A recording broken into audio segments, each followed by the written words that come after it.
അക്കാഫുമായി ഉള്ള എൻ്റെ ബന്ധം പൊക്കിൾക്കൊടി ബന്ധമാണ്. അക്കാഫിൻ്റെ ആദ്യത്തെ രൂപീകരണ യോഗത്തിൽ പങ്കെടുത്ത 12 പേരിൽ ഒരാളാണ്.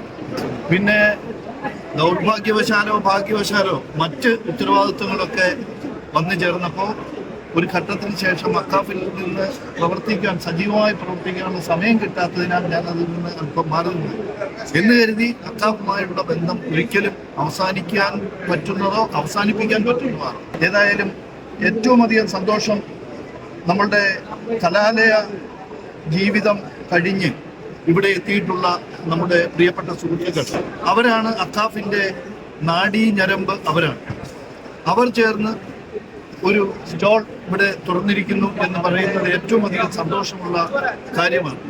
സർഗാത്മക സൃഷ്ടികൾ ഏറ്റവും കൂടുതൽ ബീജാഭാവം ചെയ്യുന്നത് കോളേജ് ക്യാമ്പസുകളിലാണ് എന്ന് വിശ്വസിക്കുന്ന ആളാണ്. കാരണം കോളേജിൻ്റെ മാഗസിനുകളിൽ എല്ലാ വർഷവും ഇറങ്ങുന്ന മാഗസിനിൽ നിന്ന് എൻ്റേതായ ഒരു ചെറിയ ഭാഗമെങ്കിലും എഴുതിയിരുന്ന ഒരാളെന്നുള്ള നിലയ്ക്ക് ഈ നമ്മളുടെ അക്കാഫിൻ്റെ മെമ്പർമാർ തന്നെ എഴുതിയ പുസ്തകങ്ങൾ ഒട്ടേറെ ഈ സ്റ്റോളിൽ കാണാൻ കഴിയുന്നു. വളരെയധികം സന്തോഷമുണ്ട്.